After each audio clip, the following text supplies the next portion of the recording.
भक्ति ईश्वर के प्रति समर्पण है। यह ईश्वर के साथ सर्वोच्च प्रेम है। प्रेम करना तो मनुष्य का स्वभाव है। एक व्यक्ति स्वयं से, अपनी पत्नी से, बच्चों आदि से प्रेम करता है। ऐसा ही प्रेम जब ईश्वर से हो जाता है तो यह भक्ति बन जाता है। हो सकता है कि भगवान का भक्त बड़ा विद्वान ना हो, परंतु उनका हृदय पवित्र श्रद्धा से भरा हुआ हो तो निष्ठा युक्त और निस्वार्थ प्रेम से उसे ईश्वर प्रकट हो जाते हैं।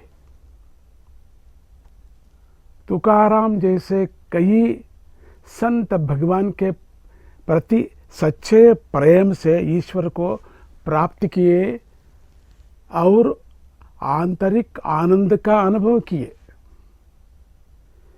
सच्चे प्रेम में स्वार्थ नहीं होता। भक्त केवल प्रेम के लिए ही ईश्वर को प्रेम करता है। वह ईश्वर से किसी वस्तु की कामना नहीं करता। तुकाराम ने कहा, हे भगवान, मैं संपत्ति नहीं चाहता, न ही ज्ञान चाहिए, ना कोई संबंध चाहिए। मैं स्वर्ग में भी जाना नहीं चाहता। मुझे फिर जन्म दो, परंतु ये ईश्वर वह जन्म तुमसे प्रेम करने के लिए ही हो। भक्ति के द्वारा ईश्वर सरलता से मिल जाता है। गीता में श्री कृष्ण कहते हैं, सदा मेरे साथ संबंध रखने वाले, निरंतर मेरा ही चिंतन करने, अन्य विषयों से विमुख मन वाले योगी को मैं प्राप्त होता हूँ। श्रद्धा से अर्पित की गई छोटी सी वस्तु से भी ईश्वर प्रसन्न हो जाते हैं। मन आदम इच्छाओं को मूल होता है। मन सदा चंचल और अस्थिर रहता है।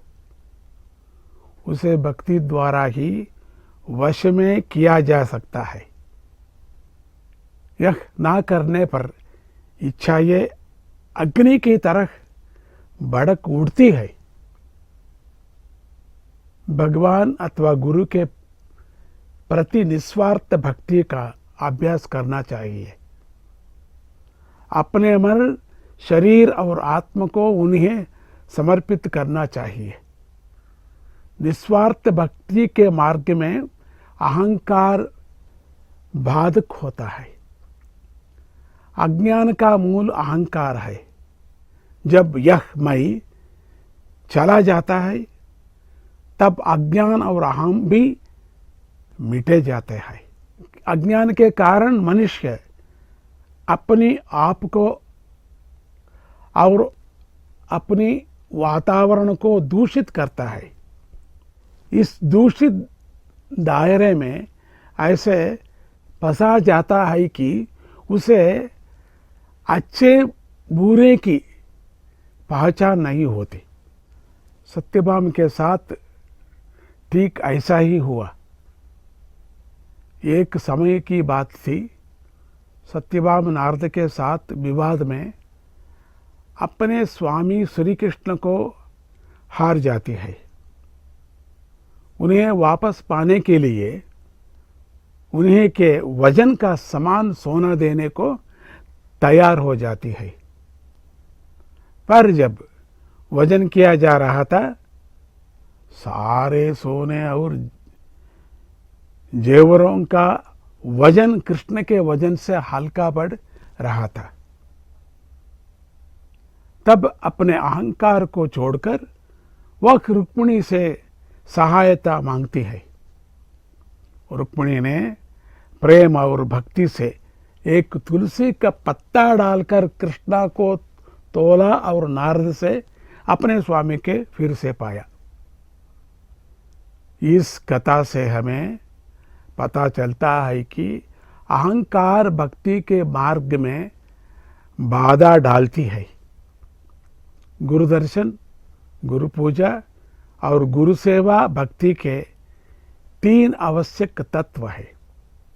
इसके द्वारा साधक की भक्ति में शुद्धि आती है और उसे गुरु की कृपा मिलती है। सद्गुरु सांसारिक प्राणी नहीं बल्कि स्वयं उस परमात्मा के अवतार है।